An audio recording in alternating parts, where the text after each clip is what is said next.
हरे कृष्णा।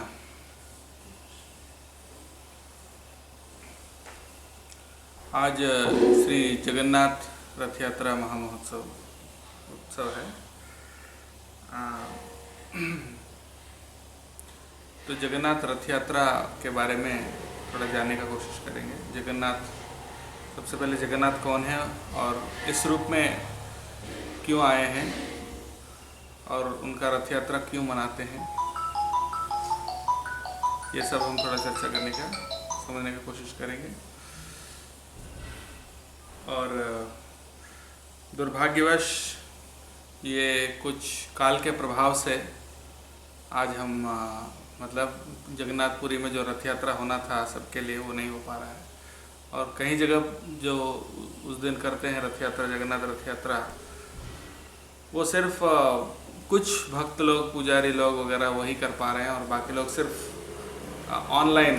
लेकिन एक अच्छा भी चीज़ है कि आज इंटरनेट के माध्यम से लोग अपने घर से ही उसको दर्शन कर सकते हैं, देख पा रहे हैं, भले वो शारीरिक रूप से शामिल नहीं हो पा रहे हैं। तो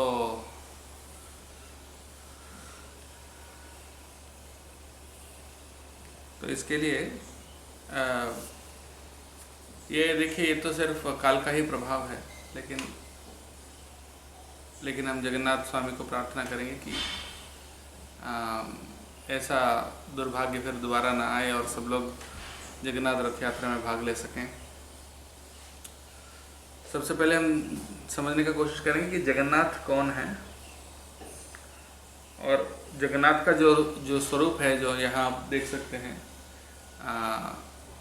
एक छोटी सी स्वरूप में यहाँ पर विराजमान है, लेकिन जगन्नाथपुरी में उसी रूप में रहते हैं, लेकिन बहुत बड़े रूप में रहते हैं। तो इस रूप में क्यों आए हैं जगन्नाथ, और उनके साथ बलदेव और सुभद्रा क्यों हैं, और उसका तत्व क्या है, और ये भी देखेंगे कि इनके साथ चैतन्य महाप्रभु का क्या संबंध है, और गौड़ी वैष्णव संप्रदाय का जो विशेष संबंध क्या है इसका, ये देखेंगे। तो इसके बारे में सबसे पहले हम देखेंगे कि ये जगन्नाथ का ओरिजिन, उसका शुरुआत कैसे हुआ है। तो सबसे पहले हम पौराणिक समय से आके फिर अभी आधुनिक समय तक आएंगे। सबसे पहले हम सब जानते हैं कि भगवान श्री कृष्ण जब वृंदावन में थे तो वृंदावन में बहुत सारे लीलाएं किया, और फिर लीला करके फिर वो वृंदावन से वो मथुरा चले जाते हैं, और मथुरा से फिर द्वारका जाते हैं। तो ये उस प्रकार से उनका लीला हुआ था। लेकिन जब वृंदावन छोड़कर भगवान कृष्ण जाते हैं तब गोपियों को कहते हैं कि हम जल्दी ही वापस आ जाएंगे, लेकिन बहुत समय बाद, बहुत समय तक वापस नहीं आते हैं, काफ़ी साल हो जाते हैं, लगभग 100 साल करीब वो वृंदावन से दूर रहते हैं। तो ऐसे भागवतम में तो ऐसा वर्णन नहीं है कि भगवान कृष्ण वापस वृंदावन आए थे, वो तो चले गए तो चले गए, फिर आए नहीं वापस। लेकिन अन्य पुराणों में ऐसा उल्लेख है कि वापस आए थे। तो वो क्यों आए थे, कैसे आए थे, किस संदर्भ में आए थे, और इतने साल तक क्यों नहीं आए, ये सब हर चीज़ का एक कारण है और उसका एक कुछ कहानी है शास्त्रों में। तो सबसे पहले हम ये देखेंगे कि जगन्नाथ बाहर, मतलब भगवान कृष्ण, जगन्नाथ और कृष्ण तो एक ही हैं, तो जगन्नाथ क्यों वृंदावन छोड़कर बाहर गए।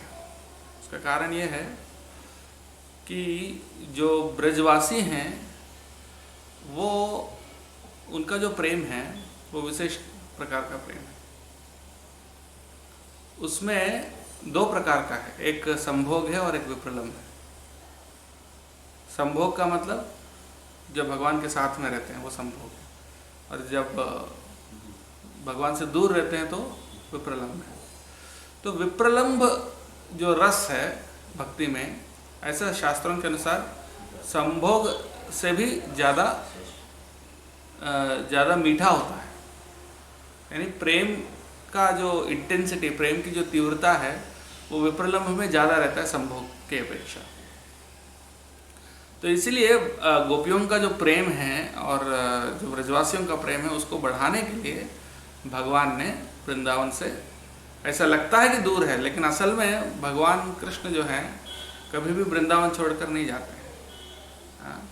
वृंदावनम परित्यज्य पादम एकम न गच्छति, यानी वृंदावन छोड़कर एक कदम भी बाहर कभी नहीं जाते भगवान। लेकिन ऐसा लगता है कि भगवान कृष्ण वृंदावन छोड़कर बाहर चले गए, लेकिन ऐसा नहीं है। तो फिर क्या होता है, जब वो चले जाते हैं तो गोपियां विरह में बहुत तड़पते हैं, सभी ब्रजवासी और विशेष करके गोपियां जो हैं अब विरह में बहुत वो लोग तड़पते हैं। फिर क्या होता है, उद्धव जी के द्वारा भगवान कृष्ण संदेश भेजते हैं। ये तो सब भागवतम में लिखा हुआ है, भ्रमर गीत वगैरह। जब उद्धव जी भगवान श्री कृष्ण का संदेश लेकर द्वारका से वृंदावन आते हैं, तो उनको वो ये सोच कर आते हैं कि मैं गोपियों को कुछ संदेश दे के उनको सांत्वना दूंगा। लेकिन जब वो गोपियों का प्रेम देखते हैं तो फिर वो खुद सम्मोहित हो जाते हैं। उनके मतलब गोपियों का प्रेम को देख के समझ जाते हैं कि मेरा प्रेम कुछ भी नहीं है और उनसे बढ़कर कोई प्रेम नहीं हो सकता गोपियों से। इसलिए नारद जी ने भी भक्ति सूत्र में लिखा है, यथा व्रज गोपिका नाम। भक्ति का सब सर्वोच्च उदाहरण क्या है, ब्रज की गोपियाँ। ब्रज की गोपियों से बढ़कर कोई प्रेम नहीं है। और वही श्री चैतन्य महाप्रभु ने भी बोला कि आराध्यो भगवान व्रजेश तनेस तद्धाम वृंदावनम रम्या काचिद उपासना व्रजवधू वर्गेण या कल्पिता। सबसे सर्वोच्च जो भक्ति का प्रोसेस है वो कौन सा है, जो गोपियों ने अपनाया, गोपियों ने जो प्रेम अपनाया वो सर्वोच्च है। हाँ, जो श्री वैष्णव संप्रदाय के जो भक्त हैं वो ये, उनमें से कुछ लोग जो अल्पज्ञ हैं वो ऐसा सोचते हैं कि गोपियों का जो प्रेम है वो उच्च स्तर का नहीं है। वो ये सोचते हैं कि गोपियों का जो प्रेम है वो तो बहुत कम स्तर का है, और लक्ष्मी का जो है और जो वैकुंठवासी का है उनका उच्च स्तर का है। ऐसा क्यों सोचते हैं उसका? हाँ नहीं, वो उसका कारण ये बताते हैं कि गोपियों को ज्ञान नहीं है। वो तो ऐसे ही भगवान को मतलब भक्ति कर रहे हैं, लेकिन कृष्ण का जो भगवत्ता का ज्ञान जो है, उनका ऐश्वर्य का जो ज्ञान है, कृष्ण कितना महान है, भगवान है, वो ज्ञान नहीं है गोपियों में। लेकिन जो वैकुंठवासी हैं उनमें भगवान का जो भगवत्ता का ज्ञान है, इसीलिए वो जो भक्ति है वो श्रेष्ठ है, ऐसा बोलते हैं। समझ गया? लेकिन एक्चुअली ये बात सही भी है लेकिन गलत भी है, क्योंकि ऐश्वर्य ज्ञान जिसमें होता है वो भक्ति, ऐसा नहीं कि वो सर्वश्रेष्ठ होता है।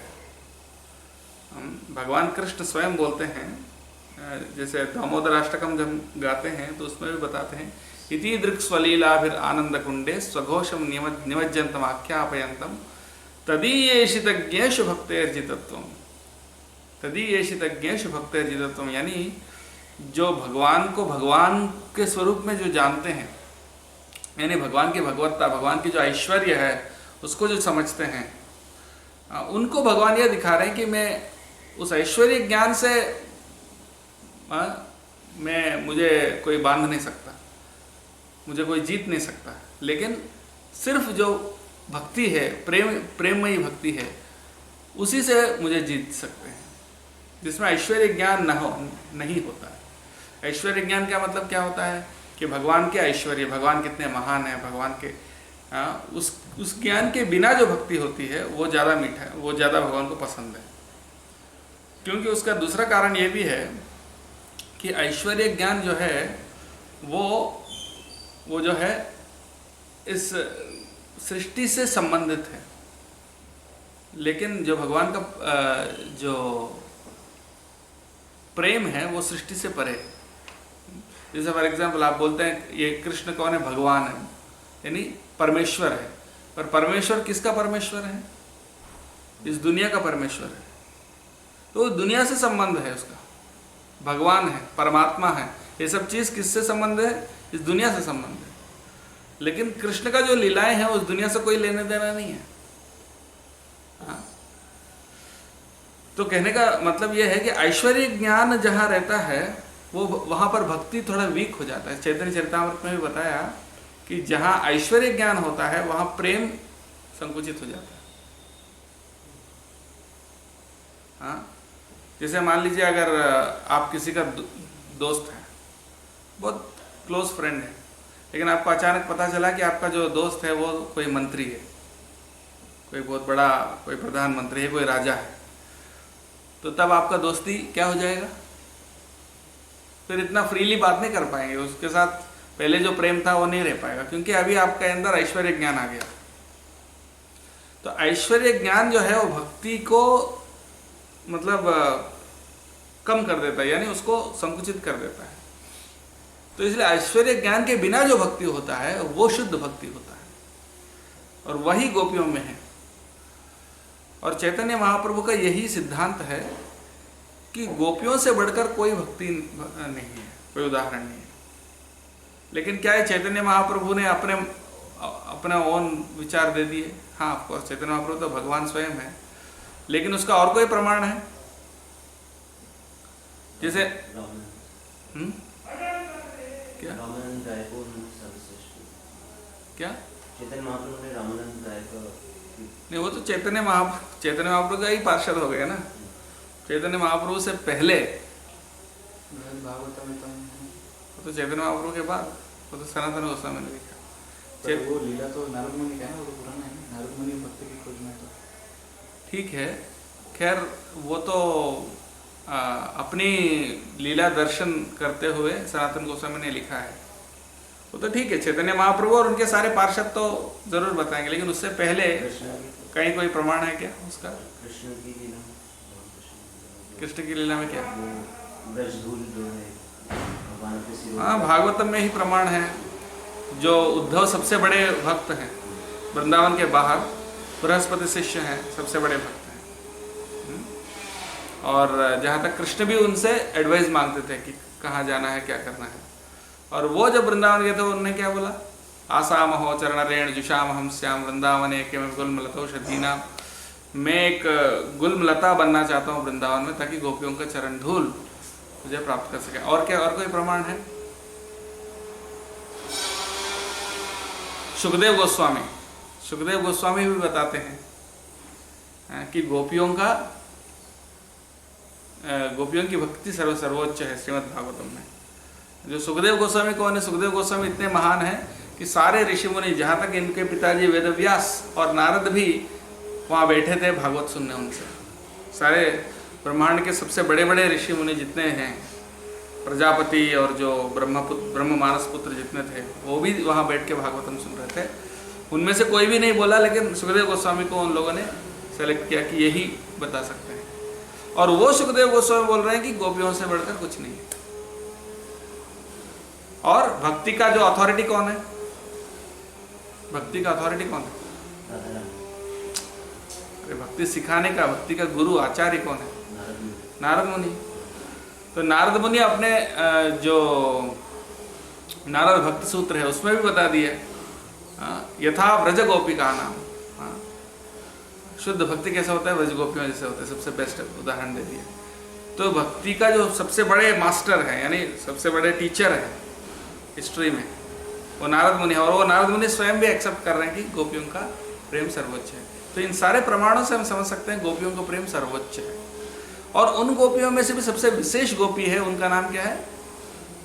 राधा रानी। और वो कई पुराणों में राधा रानी का लीलाएं भी वर्णित है, विशेष करके ब्रह्म वैवर्त पुराण में। लेकिन अब पॉइंट पे आते हैं, जगन्नाथ जी के पास आते हैं। अभी जगन्नाथ का ये स्वरूप से इसका क्या लेने देना है? क्योंकि ऐसा हुआ कि जब भगवान कृष्ण जो है वो जब कई साल हो गए वृंदावन छोड़कर, है ना, तो एक समय पर ऐसा होता है कि सूर्य ग्रहण होता है। उस सूर्य ग्रहण के समय पर एक तीर्थ स्थान में जाके स्नान करना चाहिए। तो इसलिए सारे जो यादव है द्वारका से, जितने यदुवंशी हैं, वो सब भगवान कृष्ण भी साथ में सब मिलकर कहाँ जाते हैं? कुरुक्षेत्र जाते हैं। और कुरुक्षेत्र जाकर वहाँ पर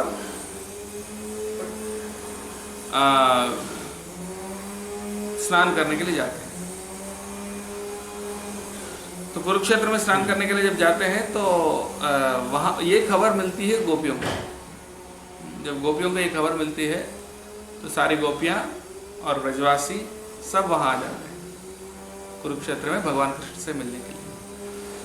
और जब भगवान कृष्ण से मिलने के लिए आते हैं तो देखिए आप कितने साल बाद, लगभग करीब 100 साल बाद, हाँ, राधा रानी और गोपियाँ कृष्ण को देख रही हैं, दर्शन कर रही हैं। और तब वो कृष्ण किस रूप में थे? हाँ, राजवेश में थे। जैसे क्या बोलते हैं उसको, धनुर्बाण, जैसे एक राजा के हाथ में धनुष होता है, हाँ, और विविध अस्त्र शस्त्र हाथ में थे, मुकुट था सोने का, और राजवेश में रथ के ऊपर आरूढ़ थे। तो इसको देखकर राधा रानी कहती है ये मेरे कृष्ण नहीं है, ये मेरा कृष्ण नहीं है। मतलब वो जानती है ये मेरा ही कृष्ण है, लेकिन इस रूप में वो उसको स्वीकार नहीं कर पा रही। वो बोल रही कि यह कौमार हरः स एव हि वरस्ताएव चैत्र क्षपाः तेजोन्मीलित मालती सुरभयः प्रौढ़ाः कदम्बानिलाः सा चैवास्मि तथापि तत्र स्वरत व्यापार लीला विधौ रेवारोधसि वेदसी तरुतले चेतः समुत्कंठते। ये श्लोक चैतन्य महाप्रभु बोल रहे थे। कब? जगन्नाथ रथ यात्रा में। जगन्नाथ रथ यात्रा में जगन्नाथ जी के सामने ये श्लोक बोल रहे थे। जब ये श्लोक बोल रहे थे, इसमें इस श्लोक में आप ध्यान से देखोगे तो कहीं कृष्ण का नाम नहीं है और राधा रानी का भी नाम नहीं है। उसका मीनिंग ऐसा है, जो मेरे जवानी में जो मेरे मन हर लिया था वो अभी भी मेरे सामने है। यह कौमार हरा, कौमार अवस्था में जो मेरा मन को हरा था, स एव हि वरः, वो ये वही है। ता एव चैत्र क्षपा, ये वही चैत्र मास है, चैत्र मास के जो वातावरण है, ये वही मालती के फूल हैं, सब कुछ है। लेकिन साचैवास में मैं वही लड़की हूं, लेकिन साचैवास में, लेकिन रेवारोधसी चेतसी तरुतले वेतसी तरुतले चेतः समुत्कंठते। मेरी मन वही रेवा, रेवा जो है वो जमुना का एक और नाम। वो रेवा नदी के तट में और वेतसी वृक्ष जो है उसके नीचे, वहां पर मैं उनको मिलना चाहती हूँ, यहाँ नहीं, इस संदर्भ में नहीं। तो ये उनका भाव है, लेकिन कोई इसको समझ नहीं पाए। जो भी, जब चैतन्य महाप्रभु ये बोल रहे थे तो बाकी वहाँ जितने भक्त हैं वो कोई भी उनको समझ नहीं पाए, ऐसा क्यों बोल रहे हैं चैतन्य महाप्रभु। लेकिन कौन समझ गए? ऑफकोर्स स्वरूप दामोदर तो समझ गए, उनके अलावा रूप गोस्वामी समझ गए। तो रूप गोस्वामी समझ गया, और रूप गोस्वामी ने क्या किया, उसको एक और श्लोक के रूप में लिखा, लेकिन उसमें कृष्ण और राधा रानी का नाम लिखते हुए उसको अनुवाद करके एक और श्लोक, वो भी संस्कृत में, और उन्होंने उनके घर में रख दिया। और चैतन्य महाप्रभु उनसे मिलने आते हैं तो तब रूप गोस्वामी वहाँ रहते नहीं, वहाँ थोड़ा बाहर गए थे। तो देखे कि जो बांस का जो घर होता है ना, बांस से बना हुआ, ऊपर जो बांस के बीच में एक ताल पत्र है, वो क्या है, खोल के देखा तो ये वो वही श्लोक है जो चैतन्य महाप्रभु ने बोला था, और उसका अनुवाद करके उन्होंने जो रूप गोस्वामी ने लिखा।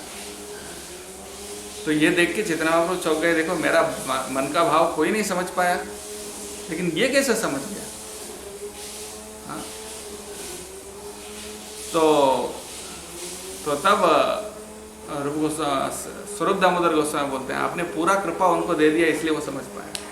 तो तभी उसी टाइम पे रूप गोस्वामी वहाँ आते हैं और प्रेम से ऐसा थोड़ा ऐसा मारते हैं उनको और बोलते हैं कि आप कैसे समझ गए तो मेरा मन का भाव। तो चैतन्य महाप्रभु कौन है?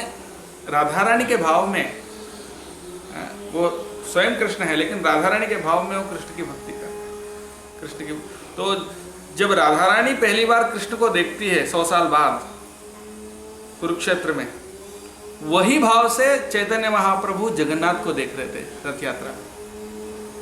जगन्नाथ रथ यात्रा में चैतन्य महाप्रभु जगन्नाथ को उसी भाव से देख रहे थे जिस भाव से राधा रानी ने कृष्ण को 100 साल के विरह के बाद देख रहे थे। तो ऐसा बोलते हैं जगन्नाथ रथ यात्रा में सब नाचते थे, 7 संकीर्तन पार्टी थे। हाँ? एक जगन्नाथ के एक साइड में एक, दूसरे साइड में एक, और पीछे 3 और सामने 4 ऐसे पार्टी थे। नहीं, पीछे 2 पार्टी, सामने 3 पार्टी और साइड में एक पार्टी, तो टोटल 7 पार्टी ऐसा। तो सबको लगता था, हर एक कीर्तन पार्टी में लगता था कि चैतन्य महाप्रभु हमारे साथ ही हैं और नाच रहे हैं। तो इस प्रकार से ये रहस्य है रथ यात्रा का। और रथ यात्रा के बारे में अभी तक गए नहीं। तो जब राधा रानी देखती है कृष्ण को तो फिर वो देखती है कि देखो ये मुझे इधर नहीं देखना, उसको जमुना के तट पे देखना, इधर मुझे वो मूड नहीं आ रहा है, वो भाव नहीं आ रहा है। तो क्या करते हैं सारे गोपियाँ, वो रथ को खींचते हैं किस तरफ? वृंदावन की तरफ। हाँ? कृष्ण के रथ को खींच लेते हैं। और जब राधा रानी को कृष्ण देखते हैं 100 साल के बाद, तो उनका भी शरीर बदल जाता है, उनका भी रूप बदल जाता है। उनके आंखें बहुत बड़े बड़े हो जाते हैं। हाँ? और उनके मुंह से लाला जल टपकता है, मुंह से लाला जल टपकता है। उनके हाथ भी सामने ऐसा हो जाते हैं जैसे कि वो राधा रानी को गले लगाना चाहते हैं। तो इस भाव से जब कृष्ण उस भाव में चले जाते हैं तो वह जगन्नाथ का स्वरूप में आ जाते हैं। यानी जगन्नाथ का जो स्वरूप है वो कृष्ण का ऐसा स्वरूप है जब वो राधा रानी को देखते हैं इतने साल का विरह के बाद। तो ये जगन्नाथ का स्वरूप है। तो और जब वो खींच के ले जाते हैं रथ को गोपियाँ किस तरफ? वृंदावन की तरफ। वृंदावन तक तो नहीं जा पाते हैं, वृंदावन तो बहुत दूर है कुरुक्षेत्र से, तो उतना दूर तो नहीं जाते हैं, लेकिन थोड़ा सा दूर लेके जाके एक जगह में, वहाँ पर जहाँ एकांत है, वहाँ राधा रानी कृष्ण से मिलती है। तो ये जो है इसी को रथ यात्रा, ये रथ यात्रा का सबसे पहला स्टोरी है। इसके अलावा 3-4 स्टोरी और है लेकिन ये पहला सबसे मूल जो स्टोरी है वो ये है कि राधा रानी और गोपियाँ जब कृष्ण का रथ को कुरुक्षेत्र से वृंदावन की तरफ खींचते हैं, ये रथ यात्रा का ओरिजिनल मीनिंग है। और उसी प्रकार से कृष्ण को, हमारा हृदय ही वृंदावन है और हृदय रूपी वृंदावन में भगवान कृष्ण को हम ले जाकर बिठा रहे हैं। तो ये पहला एक स्टोरी है। उसके अलावा एक और कहानी है, अन्य पुराणों में बताया गया है। ऐसा हुआ कि जब भगवान कृष्ण द्वारका में थे तो द्वारका के सारे रानियां जो हैं, वहाँ पर भी 16,108 रानियां हैं, वो भी हमेशा सोचती हैं कि हमेशा कृष्ण का जो मन है वो वृंदावन में ही रहता है। ऐसा क्यों? और यद्यपि कृष्ण यहाँ है, वृंदावन में नहीं है, लेकिन उनका मन हमेशा वृंदावन में है। वो सपने में चिल्लाते रहते हैं, अलग अलग गोपियों का नाम, अलग अलग गायों का नाम चिल्लाते रहते हैं। हे ललिते, हे श्यामा, हे विशाखे, इस प्रकार से अलग अलग गोपियों का और अलग अलग गायों का भी नाम बुलाते रहते हैं। हाँ, और बृहद भागवतम अमृत में वर्णन है कि रुक्मिणी देवी कहती है कि देखो रात भर वो एक्चुअली राधा का ही नाम लेते रहते हैं, और उनका सांस जब लेते हैं राधा राधा ऐसे ही आवाज़ आता है। और सत्यभामा कहते हैं क्या बात कर रही हो, रात में क्या, दिन में भी वही अवस्था है दिन में भी वही अवस्था है। सिर्फ रात में नहीं। उनको उनका हमेशा ध्यान उधर ही रहता है। उनको एक बार ध्यान आकर्षित करने के लिए 3-3 बार बुलाना पड़ता है।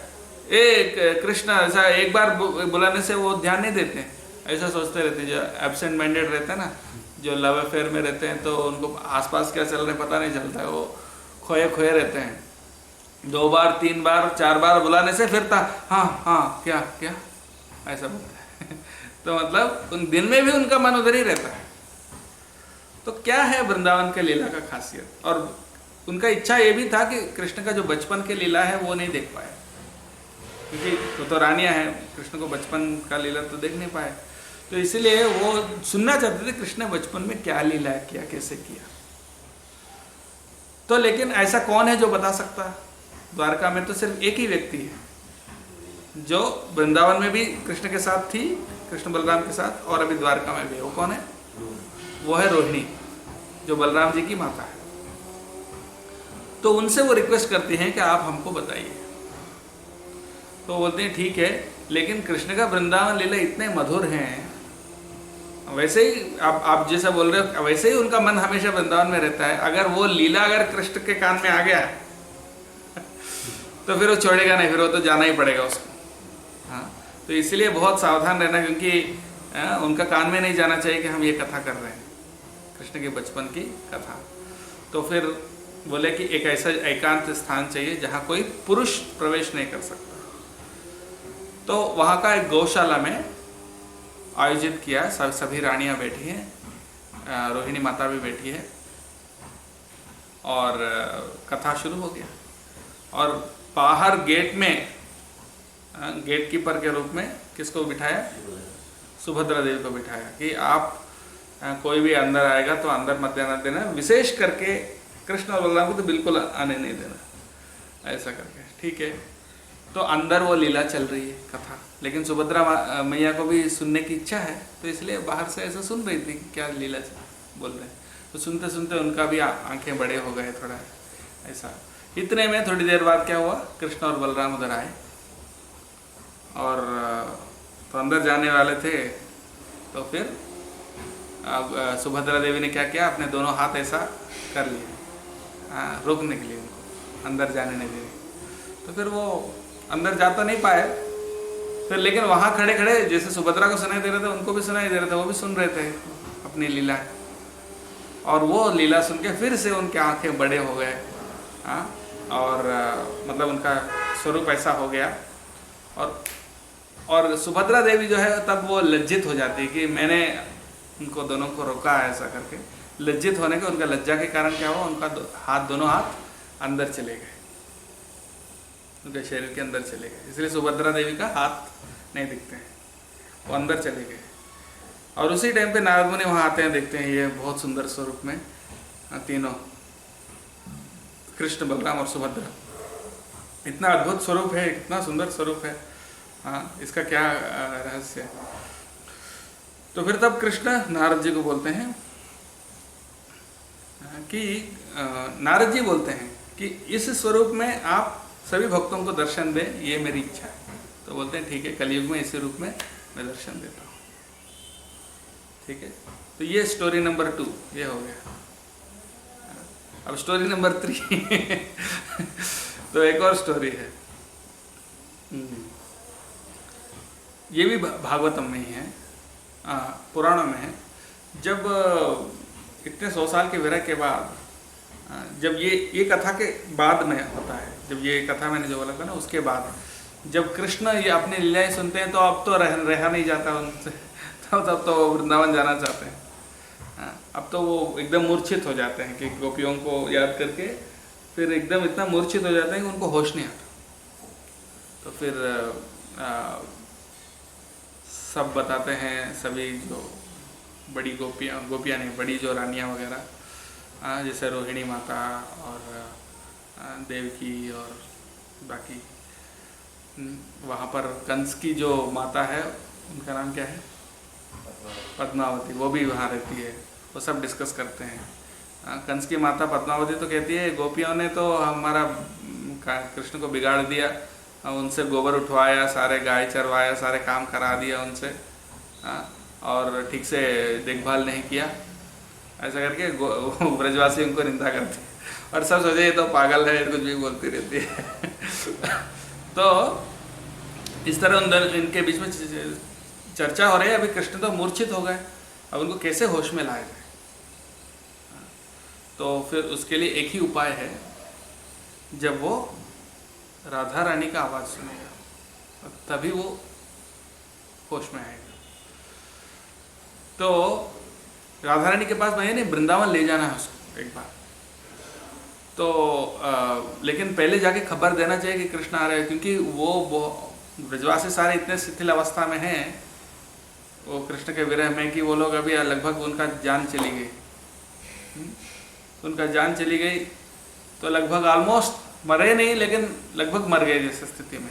उस स्थिति में कृष्ण भी उनको देखेगा तो उनका भी हालत बहुत खराब हो जाएगा।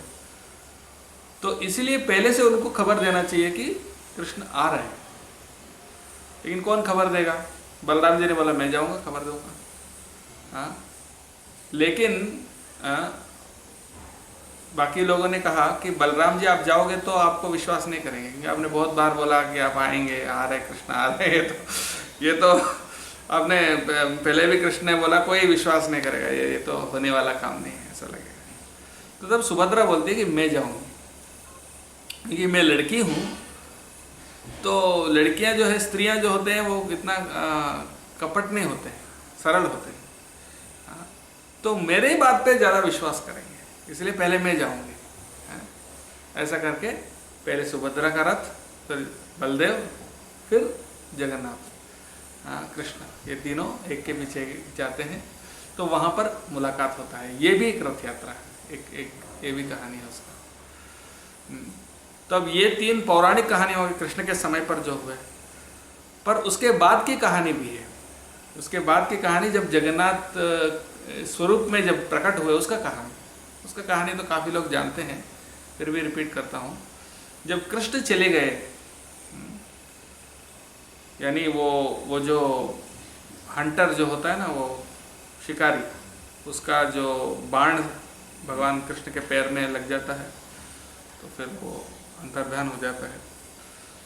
तो अलग अलग पुराणों में थोड़ा अलग अलग टाइप का वर्णन है उसका, लेकिन उसका मेन मुद्दा ये है, कोई बोलते हैं कि भगवान का कुछ हृदय रह गया, कुछ और रह गया, लेकिन असल में भगवान कृष्ण का जो स्वरूप है वो एक विग्रह के रूप में प्रकट हुआ। जो व्याध जो शिकारी ने मतलब अपने बाण चलाया, ये सोच के चलाया कि वो कोई हिरण है, हिरण जैसा दिखा। भगवान के जो दो चरण है ना, वो पिंक कलर के थे, गुलाब रंग के, तो पेड़ के ऊपर बैठे थे। तो दूर से ऐसा लगा कि ये हिरण के दो कान हैं, दो कान जैसे उनको लगा, तो लगा कि हिरण है, ऐसा सोच के फिर बाण चलाए। तो बाद में पता चला जब कृष्ण है तो उनको इतना बुरा लगा, इतना रोने लगा। तो फिर भगवान ने उनको सांत्वना दिया, कोई चिंता मत करो, हाँ आप मेरे स्वरूप को पूजा आप ही करो, कह के वो एक विग्रह के रूप में प्रकट हो जाता है। और वो है नील माधव विग्रह। नील माधव विग्रह यानी भगवान का जो स्वरूप है उसी से प्रकट हुआ। तो नील माधव विग्रह, उसको वो ले जाकर पूजा करते हैं, कई पीढ़ियों से वही पूजा कर रहे थे। तो कुछ समय बाद अवंती देश का जो राजा है इंद्रद्युम्न महाराज, उनको पता चला है शास्त्रों से कि ये नील माधव विग्रह है जो भगवान कृष्ण के अंतर्धान होने के बाद तुरंत वो प्रकट हुआ। उनके स्वरूप, उनका शरीर नहीं बोलते, उनका जो स्वरूप है उसी से वो आया है। तो वो कहीं है, लेकिन कहाँ है नहीं पता। उसको ढूंढने के लिए, ताकि उसको मतलब मिलेगा तो उसका फिर पूजा करने का अच्छा भव्य मंदिर बना के उनकी आराधना करने के लिए। फिर वो उनके जो पंडित हैं, आस्थान जो विद्वान हैं, पंडित हैं, मंत्रियाँ हैं, सबको अलग अलग दिशाओं में भेजा, ब्राह्मणों को भेजा कि जो भी इसका खबर लेकर आएगा उनको बहुत इनाम मिलेगा ऐसा। तो वहाँ पर एक ब्राह्मण था विद्यापति नाम का, वो बहुत अच्छा सुगुण संपन्न था। तो फिर वो बोला ठीक है मैं भी जाऊँगा। फिर वो जाते जाते हाँ, उनका खबर लेते लेते क्या हुआ, उनको कहीं मिलता नहीं है। फिर अंत में बहुत थके हारे वो जंगल में भटक जाते हैं। तो जंगल में भटकते भटकते वहाँ पर वो शबरों का एक गांव था। शबर यानी जो एक्चुअली वो सुअर को खाते हैं। तो शबर यानी बहुत अंती जाति वाले, तो उनका गांव था। तो वहाँ पर ये ब्राह्मण को देखा विश्वावसु ने। विश्वावसु उनका राजा है, शबरों का राजा। तो वो विश्वावसु ने उनको बुलाया, उनके घर में बुलाया, थोड़ा आतिथ्य दिया, फल इत्यादि। तो देखा कि उनकी जो बेटी है वो भी बहुत सुंदर थी। तो वहाँ पर जब उनके घर में कुछ दिन रुके थे तो उनको पता चला कि डेली विश्वावसु जो है ना, सुबह सुबह भोर में कहीं जाते हैं, जाके फिर आते हैं तो उनके शरीर से बहुत खुशबू आता है। खुशबू, इतना अच्छा खुशबू आता है, तो उनको लगा कि इससे कुछ नीलमाधव का कुछ संबंध हो। तो फिर तब विश्वावसु जो है, जो विद्यापति जो है, वो विश्वावसु को बोलते हैं कि आपकी बेटी से मैं शादी करना चाहता हूँ, उनका दामाद बन के उसका खबर लेंगे, ऐसा सोचे। तो बोले ठीक है, ये तो हमारा सौभाग्य है, ठीक है। तो फिर उनका विवाह होता है। तो उसके बाद एक दिन उनकी जो पत्नी है, ललिता, जो भी नाम मुझे नहीं पता, लेकिन उनको बुलाकर बोलते हैं कि आपका पिताजी कहाँ जाते हैं। वो तो बोलती हैं कि हमको भी नहीं बताते हैं। तो फिर लेकिन तब वो बताती है कि वो नीलमाधव का पूजा करने जाते हैं, हमको भी कभी लेके नहीं गए, तो मुझे उनका दर्शन करना है। तो फिर वो पूछती है उनके पिताजी से, तो फिर वो सीधा मना कर देते हैं कि संभव ही नहीं, मैं नहीं ले जाऊँगा। तो फिर वो बार बार बोलते हैं आपका दामाद ही तो है, ले जाइए, एक बार ले जाइए।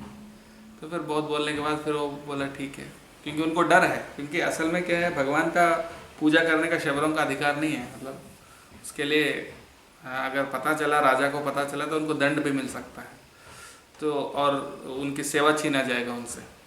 तो इस डर से वो किसी को बताते नहीं थे। लेकिन दामाद है इसलिए बहुत बार बार रिक्वेस्ट कर रहे हैं। बोला ठीक है, मैं एक बार ले जाऊँगा, एक ही बार, लेकिन आपके आँखों में पट्टी बांध के ले जाऊँगा, ताकि उनको रास्ता ना पता चले कहाँ है नीलमाधव। तो आंखों में पट्टी बांध के ले जाते हैं। लेकिन ये तो बहुत बुद्धिमान है विद्यापति, तो क्या करते हैं, सरसों के दाने लेते हैं। सरसों के दाने लेते हुए उनके पीछे जाते जाते रास्ते में थोड़ा थोड़ा डालते डालते जाते हैं, और वहाँ पर जैसे ही उनका पट्टी मतलब वहाँ तक पहुँचते हैं, पता नहीं क्या हुआ, अदृश्य हो गए, नीलमाधव दिखाई नहीं दिया। तो फिर विश्वावसु को बहुत गुस्सा आता है, अभी तक तो मैं डेली उनको पूजा कर रहा हूँ, जिस दिन आपको ले गया वो गायब हो गया, इसका मतलब आपके कारण ही हुआ जो भी। ऐसा करके उनका दामाद है इसलिए हाथ से नहीं मार सकता था, तो लेकिन उन्होंने क्या किया, वहाँ किसी पेड़ से बांध दिया, और पेड़ से बांध के छोड़ दिया कि कोई जानवर आके खा जाएगा, ऐसा। तो छोड़ के चला गया। लेकिन उनकी जो बेटी है वो समझ गए कि ऐसा कुछ हुआ होगा। तो फिर वो जो सरसों के दाने ले गए, उस रास्ते से वो देखती है, और वो नीलमाधव के जहाँ थे वहाँ पर वो पहुँच जाती है, और वो उनका जो बंधन है वो वो खुल देती है, तो वो चले जाते हैं। तो वो जाकर सीधा इंद्रद्युम्न महाराज के पास जाकर बोल देते हैं कि ऐसे ऐसा हुआ, नीलमाधव वहीं पे था, और मुझे मतलब इस तरह से बांध दिया गया। तो तब जैसे ही इंद्रद्युम्न महाराज को पता चला कि नीलमाधव इतने दिन से वहाँ था और अब गायब हो गया, तो उनको लगा कि ये विश्वावसु ने कहीं छुपा दिया। तो फिर तुरंत अपने सेना को भेजा, और उनको पूरा, उनका जो गांव है उसको पूरा घेराव कर दिया, और ऐसा कर दिया कि कोई भी अंदर नहीं जा सकता है, बाहर नहीं जा सकता है, कोई खाना भी नहीं जाएगा, कुछ नहीं जाएगा, जब तक वो बताएंगे नहीं कि नीलमाधव कहाँ है, तब तक उनको टॉर्चर करेंगे। ऐसा करके उनको बना दिया। तो फिर बहुत कुछ दिन बाद क्या हुआ, जब वो लोग बहुत तड़प रहे थे, दुखी हो रहे थे, तो फिर भगवान उनके सपने में आते हैं, इंद्रद्युम्न महाराज के सपने में आते हैं, क्यों इन बेचारे सबरों को परेशान कर रहे हो, मैं खुद ही अंतर्धान हो गया। अभी मैं एक दारू ब्रह्म के रूप में मैं आऊँ। दारू मतलब पीने वाली दारू नहीं दारू मतलब लकड़ी, लकड़ी के रूप में मैं प्रकट होऊंगा। और उस रूप में जब प्रकट होते हैं तो उस रूप को आप विग्रह उससे बनवा लेना। हाँ, तो वही नीलमाधव एक लकड़ी के रूप में आए और बोले कि समुद्र आप देखो, आप और विश्वावसु और विद्यापति, विश्वावसु और विद्यापति ये दोनों को जाना चाहिए, जाके वो लकड़ी को लाना चाहिए और वो पूरा बताया कि कैसे उनसे विग्रह बनवाना चाहिए, कैसे सब चीज़। तो फिर विश्वावसु और विद्यापति दोनों जाते हैं। उससे पहले बहुत सारे हाथियाँ वगैरह लगा के उस लकड़ी को खींचने के लिए कोशिश करते हैं, लेकिन कुछ नहीं होता है। तो फिर ये दोनों जाकर जब हाथ लगाते हैं बहुत आसानी से आ जाता है। बहुत सारे हथौड़ी वगैरह सब डाला, सब टूट गए, कोई उसको कुछ नहीं कर पाया, मैंने उससे कुछ रूप नहीं बना पाए। तो तब एक बूढ़ा एक व्यक्ति आता है, बोलता है कि मैं इसको बनाऊंगा। एक्चुअली एक कौन है, विश्वकर्मा, जो देवताओं का शिल्पी है। तो बूढ़े व्यक्ति के रूप में आते हैं और बोलते हैं कि मैं इसको बनाऊंगा, भगवान का स्वरूप को मैं इससे बनाऊंगा, लेकिन आपको शर्त है कि आप कभी भी अपने से कोई इस अंदर नहीं आए, मतलब डिस्टर्ब नहीं करेंगे मुझे। तो दरवाज़ा बंद रहेगा और आपको सिर्फ आवाज़ आता रहेगा कि अंदर कुछ चल रहा है, लेकिन आपको कुछ दिखाई नहीं देगा, मतलब आप दरवाज़ा खोल के नहीं आ सकता। अगर दरवाज़ा खोल दिए तो मैं चला जाऊंगा। तो फिर क्या हुआ, जो इंद्रद्युम्न महाराज की पत्नी है उनकी नाम गुंडीचा। तो गुंडीचा जो है उनको रोज़ आवाज़ सुनाई देती है, लेकिन कुछ समय से फिर वो एक दिन आवाज़ बंद हो जाता है। और आवाज़ बंद हो जाता है तो उनको डाउट आया कि ये तो बूढ़ा आदमी है, बहुत दिन से अंदर काम कर रहा है, मर तो नहीं गया कि क्या हुआ उसको। ऐसा करके बहुत उत्सुकता के कारण अचानक वो दरवाज़ा खोल देती है और अंदर कोई नहीं है, सिर्फ जगन्नाथ, बलदेव और सुभद्रा के विग्रह है। और वो भी ऐसा जैसा कि पूरा नहीं बनाया हुआ, यानी बनाते बनाते बीच में छोड़ दिया, ऐसा लगा कि उसका स्वरूप देख के कि जैसे कि उनके हाथ पूरे नहीं बने, इस तरह का।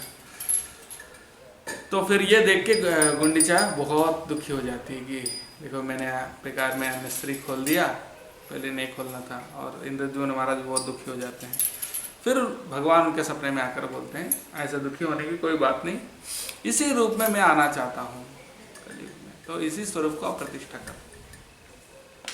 फिर उसी स्वरूप में वहाँ पर जगन्नाथ जी को प्रतिष्ठा करते हैं पुरी में, और वो उसको बोलते हैं नीलाद्रि पर्वत। उसको जो जगन्नाथपुरी क्षेत्र है उनके कई नाम है, एक तो नीलाचल बोलते हैं, नीलाचल या नीलाद्रि, और उसका एक और नाम है श्री क्षेत्र, श्री क्षेत्र बोलते हैं, और शंख क्षेत्र भी बोलते हैं, शंख के रूप में रहता है वो, ऐसा करके।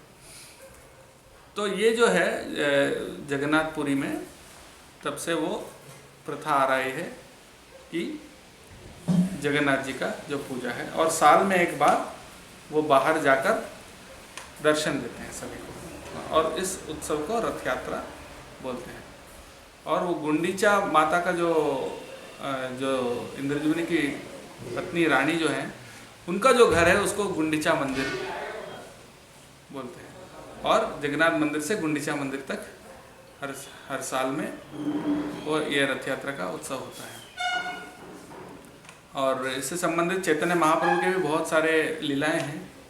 जैसे चैतन्य महाप्रभु, जैसे मैंने कहा पहले, हर साल रथ यात्रा में जब भाग लेते थे तो नाचते थे जगन्नाथ के सामने, और जब वो नाचते थे तो ऐसे भाव में नाचते थे कि उनके आसपास जितने लोग खड़े थे उनके सारे शरीर उनके आंसुओं से भीग जाता था, उनके आंसुओं से भीग जाता था। और ऐसा लगता था कि वो नाच रहे हैं तो उनका कोई शरीर का स्वरूप ही नहीं दिखता था। जैसे जब फैन चलता है तो बहुत फास्ट चलता है तो उनके जो पंखुड़ी हम देख नहीं पाते हैं, उसी प्रकार से वो जितना फास्ट, इतने तेज़ी से नृत्य करते थे कि उनके हाथ पैर वगैरह कुछ अलग से नज़र नहीं आते थे। तो इस प्रकार से चैतन्य महाप्रभु उसी भाव से, कई बार जब जगन्नाथ रथ यात्रा में रथ रुक जाता था बीच बीच में, फिर हाथियों को सबको बुलाकर रथ को खींचते थे, फिर भी नहीं हिलता था। तो चैतन्य महाप्रभु रथ के पीछे जाकर अपने सर से उसको थोड़ा सा धक्का देते थे, फिर रथ चलने लगता था ऐसा। और बहुत सारे लीलाएं हैं जगन्नाथ रथ यात्रा के चैतन्य चरितामृत में। लेकिन जैसे मैंने कहा कि मुख्य बात यह है कि चैतन्य महाप्रभु जो है राधा रानी के भाव में है, और वो जगन्नाथ को कृष्ण के स्वरूप में देख रहे हैं, जिस भाव से राधा रानी ने कृष्ण को देखा था कुरुक्षेत्र में। तो ये जगन्नाथ रथ यात्रा का स्वरूप है, तत्व है। इसका मतलब क्या है? मुख्य रूप से भगवान कृष्ण को हमारे हृदय में हम खींच के ले आ रहे हैं। हमारा हृदय ही वृंदावन है, और हमारा हृदय रूपी वृंदावन में भगवान कृष्ण को खींचकर ले आकर वहाँ पर उनको बिठा रहे हैं। ये उसका सिद्धांत तत्व है। तो रथ यात्रा का यही अर्थ है।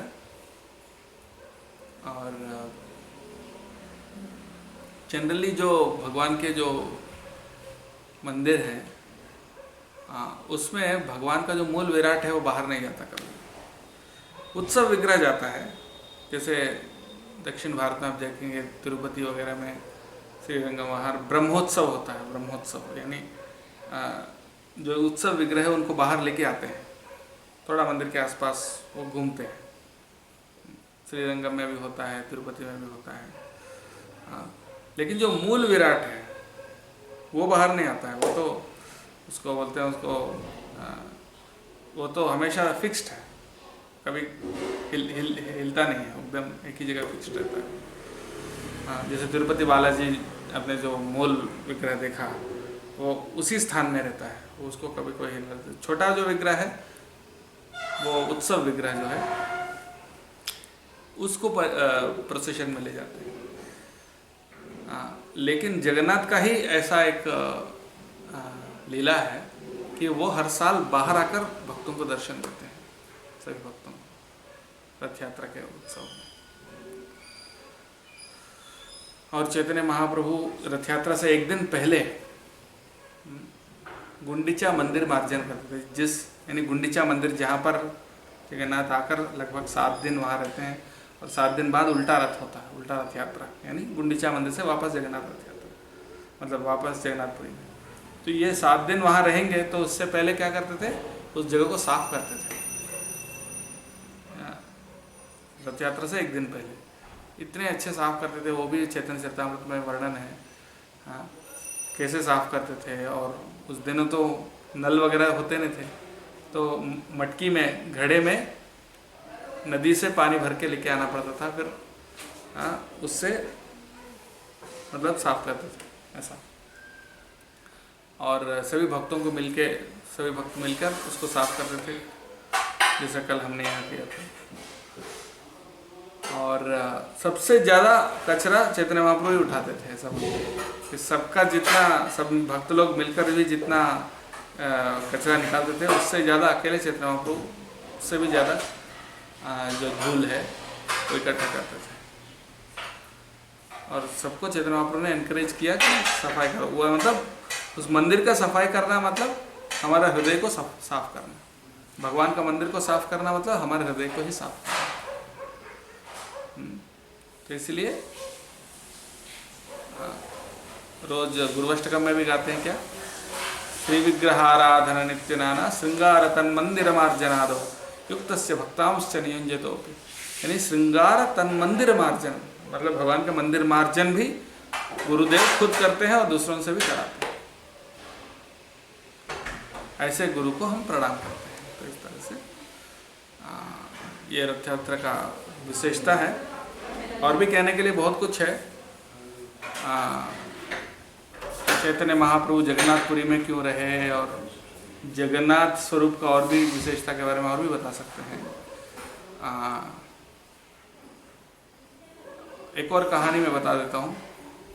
जब श्रीपाद रामानुजाचार्य तो पूरे भारत भ्रमण कर रहे थे, भारत भ्रमण करके वैष्णव धर्म को स्थापन करते थे। उससे पहले क्या शंकराचार्य ने ये अद्वैत सिद्धांत को सब जगह स्थापित किया, तो फिर जो भक्ति है उसको मतलब वो लुप्त हो गया था।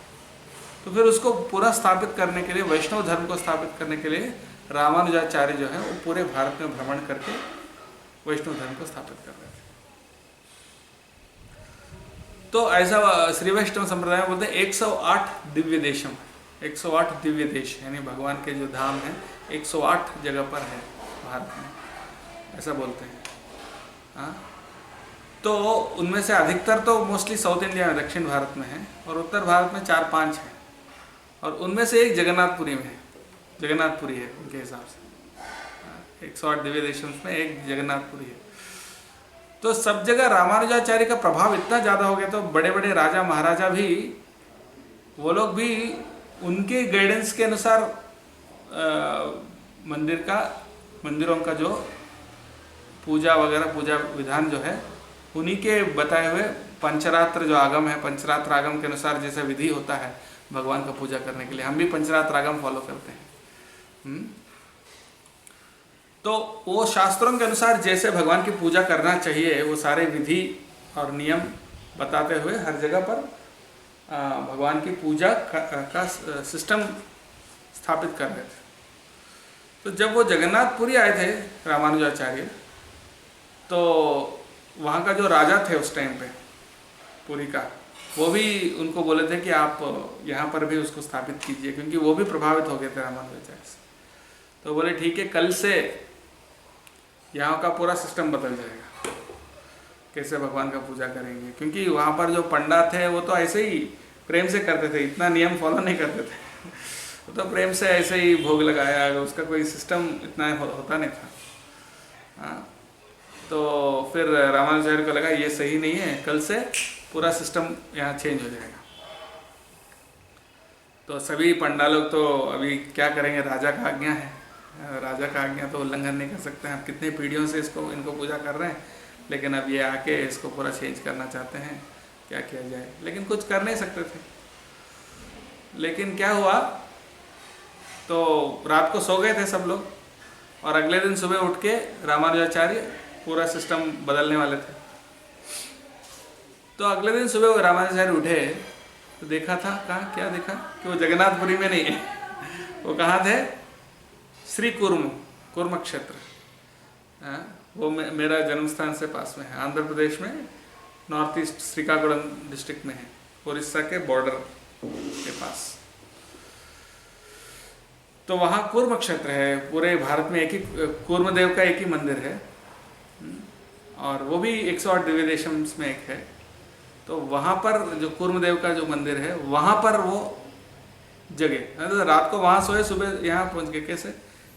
ये तो भगवान ने ही उनको भेजा, कोई दूसरे साधन से उनको लाना तो संभव नहीं था। तो भगवान ने ही ओवरनाइट उनको ट्रांसफर कर दिया वहाँ से यहाँ।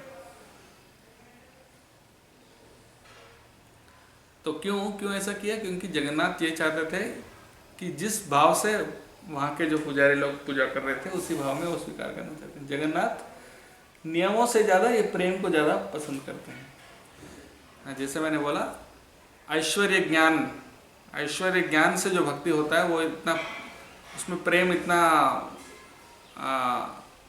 तीव्र नहीं होता है। तो जब ऐश्वर्य ज्ञान के बिना जो भक्ति होता है, वो वहाँ पर मिठास ज़्यादा होता है, यानी उसमें प्रेम ज़्यादा होता है। तो वैसे ही प्रेम वहाँ चाहते थे जगन्नाथ जी।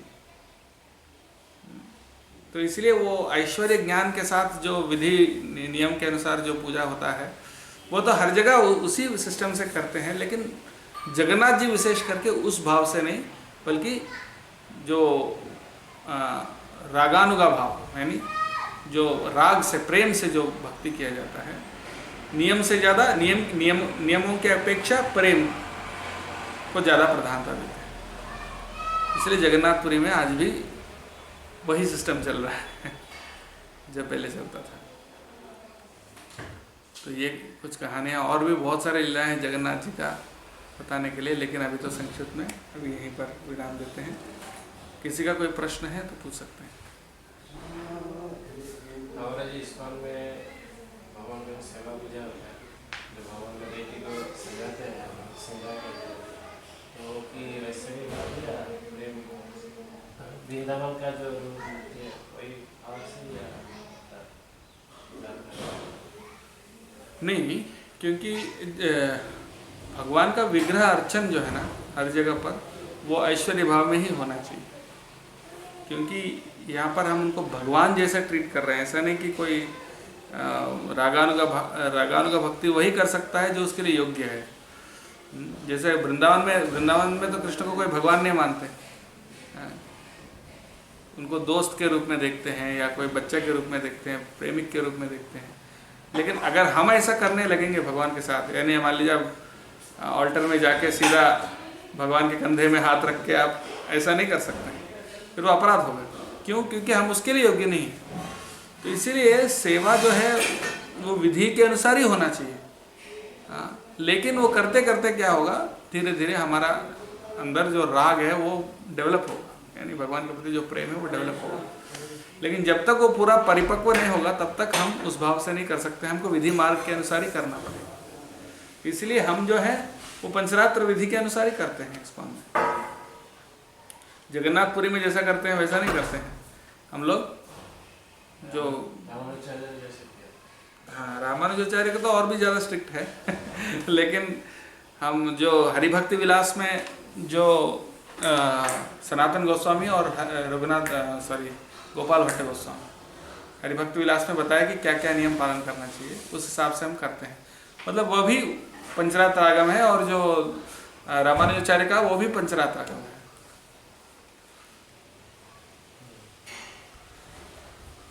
क्योंकि वो वैकुंठ भाव में है ना, रामानुजाचार्य का जो है वो वैकुंठ भाव में वो भगवान को पूजा करते हैं। और वैकुंठ में तो भगवान को सब बहुत आदर सम्मान के साथ एक राजा जैसा उनको पूजा करते हैं। अगर राजा चक्रवर्ती सम्राट को जैसा रिस्पेक्ट दिया जाता है, उसी भाव से वो पूजा किया जाता है वैकुंठ में। तो रामानुजाचार्य उसी प्रकार के उन्होंने सिखाया। जगन्नाथपुरी में जो रथ यात्रा का जो मंदिर स्थापना है, इंद्रद्युम्न का जो स्टोरी है, तो ये मैं सुना था सत्ययुग से कलयुग काल में ये मतलब जरा डेथ होता है से इस तरह। तो ये कलयुग का स्टोरी है, लेकिन मैं सुना था ये स्टोरी सत्ययुग से है। जगन्नाथपुरी का निर्माण सत्ययुग से है। इंद्रद्युम्न महाराज मंदिर को विग्रह को पूजा अर्चना करने के ब्रह्मा जी को भी तक बुलाए थे। ब्रह्मा जी आके मंदिर स्थापन किया। तो ब्रह्मा जी तो सत्ययुग की बात है। हाँ, मतलब ये भगवान का जो नीलमाधव विग्रह जो है वो तो कृष्ण का अंतर्धान होने के बाद हुआ। हाँ हाँ, तो ये तो हर कल्प में होता है ना, बार बार भगवान कृष्ण आते हैं, हर कल्प में एक बार आते हैं और उसके बाद फिर सत्ययुग आता है। जैसे कलयुग खत्म हुआ तो दोबारा सत्ययुग आएगा। ये तो चक्र में है ना, सत्ययुग, त्रेतायुग, द्वापर युग, कलयुग, फिर से सत्ययुग, ऐसा चलता है। तो फिर भगवान भले द्वापर युग के अंत में आए हैं, लेकिन उनका जो नीलमाधव विग्रह को स्थापित किया वो सत्ययुग में भी हो सकता है। उसके जो नेक्स्ट जो सत्ययुग है, उसके बाद जो सत्ययुग है उसमें, तो उसी तरीके से हमको समझना होगा।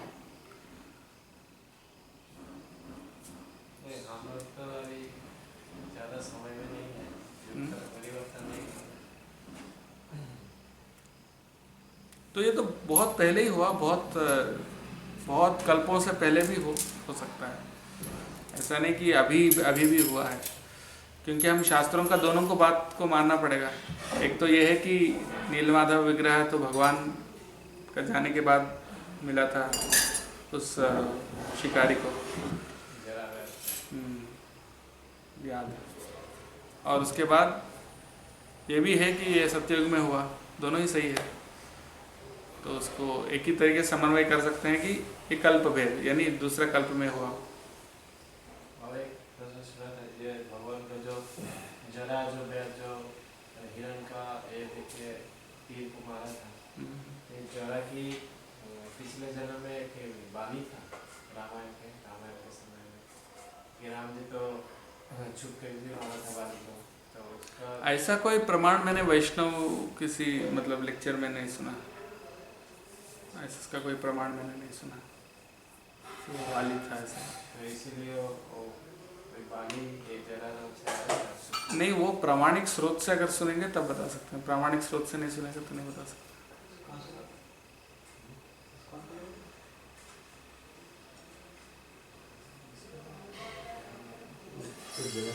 बताया जाता है। तो ये जो स्टोरी है ये मतलब बोल रहे कि सतयुग में है, पर हम पढ़ते हैं कि जो डीटीज जो शुरू हुआ विग्रह वो तो द्वापर से ही शुरू हुआ, क्योंकि उस युग का प्रोसेस तो उसी युग में शुरू हुआ। नहीं, सतयुग वगैरह में देखो हर युग में हर चीज़ रहता है। अभी कलयुग में भी कुछ लोग ध्यान करने वाले हैं, हिमालय में जाओगे तो दिखेगा। ऐसा नहीं कि उससे पहले डीटी नहीं था, डीटी तो पहले भी था। सृष्टि से पहले से भी ब्रह्मा जी ने भी बहुत विग्रह को स्थापित किया और ब्रह्मा जी खुद भी विग्रह की पूजा करते थे। लेकिन प्राइमरी जो प्रोसेस था वो ध्यान था। हर युग का एक प्राइमरी प्रोसेस होता है, जैसे आज भी हम विग्रह अर्चन कर रहे हैं, लेकिन प्राइमरी प्रोसेस हरिनाम संकीर्तन। ऐसा मतलब सभी युगों में विग्रह थे, लेकिन उसका मुख्य जो मार्ग है वो अलग था। ऐसा पहले भी विग्रह थे।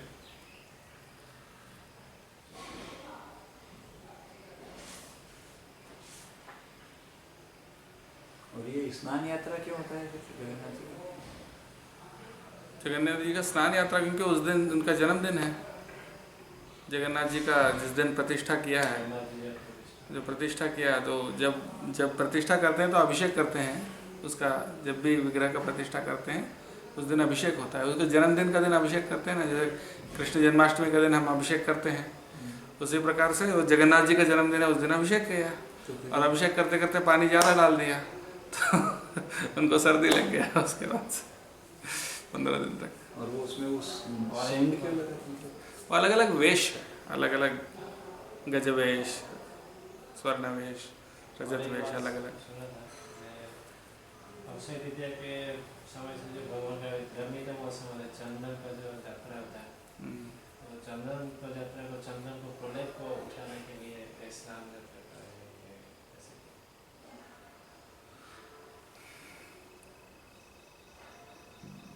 मुख्य कारण तो ये नहीं है, क्योंकि मुख्य कारण तो ये है कि स्नान यात्रा एक्चुअली जगन्नाथ जी का जन्मदिन है और उस दिन इसलिए वो भी हो सकता है। आपने जो बोला चंदन उठाने के लिए, वो भी हो सकता है, लेकिन मैंने जो सुना वो ये है कि और ये सही भी है कि ये तो मूल स्टोरी है, जन्मदिन का स्नान यात्रा मूल स्टोरी, ये अलग और स्टोरी चंदन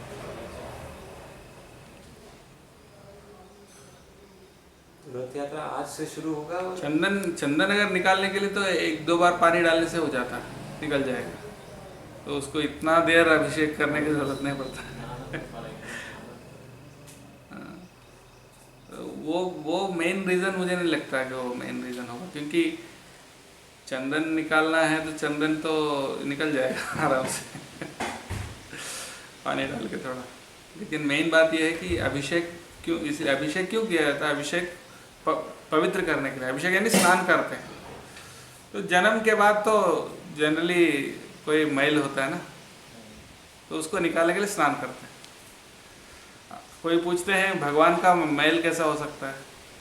ऐसे बोलते हैं जैसे ग्रहण हुआ, ग्रहण के समय के बाद भी भगवान को नहलाते हैं, तो क्या भगवान ग्रहण से प्रभावित होते हैं क्या? ऐसे भी कोई प्रश्न कर सकते हैं। भगवान प्रभावित नहीं होते हैं, ऐसे तो डेली अभिषेक करते हैं भगवान को। तो क्यों करते हैं? क्योंकि भगवान को भूख लगता है क्या? नहीं लगता है। भूख क्यों लगाते हैं?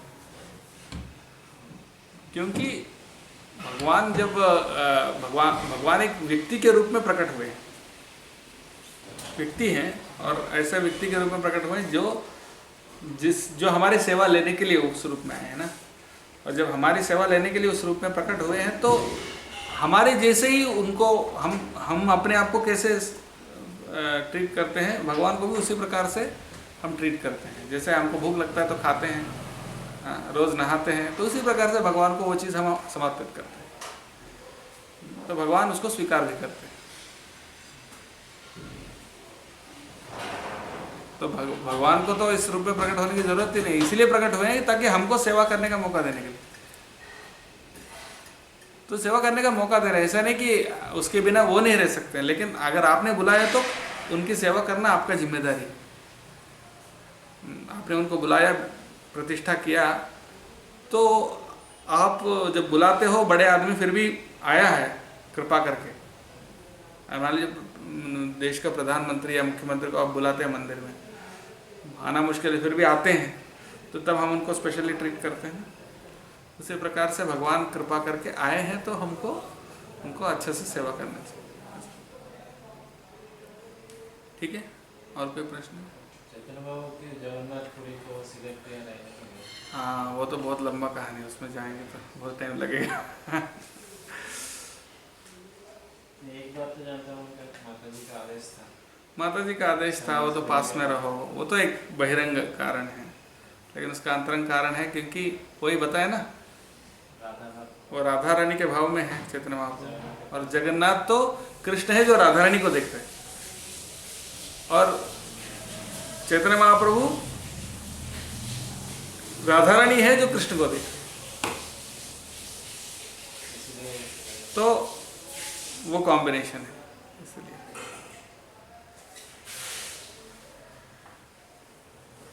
ठीक है, जय जगन्नाथ स्वामी की, जगन्नाथ रथ यात्रा महामहोत्सव की, जगत गुरु श्रील प्रभुपाद की, समवेत गौर भक्तवृंद की, जय गौर प्रेमानंद।